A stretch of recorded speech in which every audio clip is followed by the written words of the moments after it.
Hey guys, I hope you've had a good day today, and I hope you've been able to take time just to spend with the Lord and in His presence, and not just praying throughout the day, but also in His Word. If you haven't had time yet today, then something that would be beneficial to do is to read the daily reading. And we had Genesis chapters 31 through 33 today, and there's a lot of really impactful things that happen in these chapters. But briefly, I'd like to go over chapter 31, verse 3. And in that it says, "The Lord said to Jacob, 'Return to the land of your fathers, your ancestors, and to your family, and I will be with you.'" At this point, we know that Jacob was with his father-in-law, Laban, and he was there because he had to basically earn his wives, right? So that was Leah and then Rachel. And at this point, previous to this, in verses 1 through 2, it talks about how Laban's sons poisoned his heart against Jacob. And so what's intriguing and something that is to take note of this moment is in verse 3, the Lord calls Jacob away from that place and back into the promised land. And here's what's cool about that moment. One is, even if Jacob didn't realize it, prior to that, God was preparing him for that very moment, for this pretty important moment, not only for him, but for the future of his people.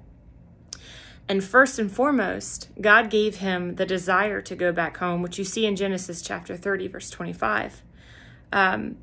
His present circumstances began to become something that was just unbearable for him. So he became basically miserable in his current state. And so God was preparing him to be able to leave that behind with no strings, right? To not leave it begrudgingly, but leave it going, okay, I'm ready for something new. I'm ready for something that the Lord had promised me. And finally, the Lord gave personal direction to Jacob. When we think about these three things, we can see that God still does the same thing for us now. When He's calling us out to something and He's calling us to something, He prepares us for those moments. And sometimes we don't even realize that God is preparing us to take that next step, to take that move that He's calling us to do. And that's amazing to know that God is so thorough in everything He does, and that He has a purpose and a plan for you. And He's preparing you even in this very moment to take that next step.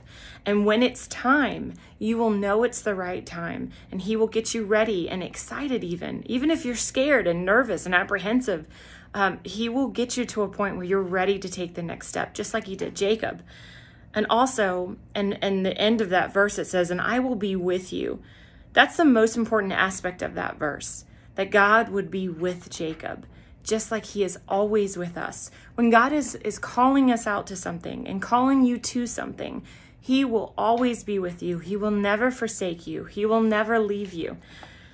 A few other verses I thought were worth mentioning is Philippians 2:13. It says, "For it is God who works in you to will and to act in order to fulfill His good purpose."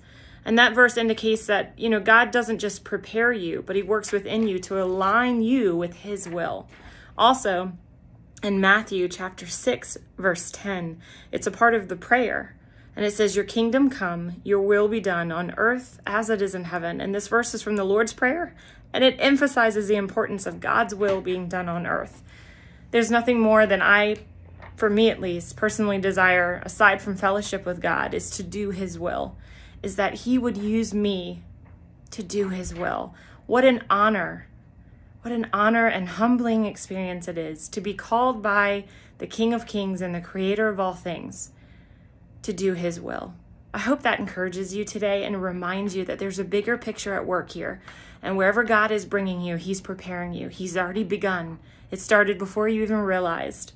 And there are going to be amazing things that He can do if you follow Him and you act according to His will. I love you guys, and I hope you have a good evening.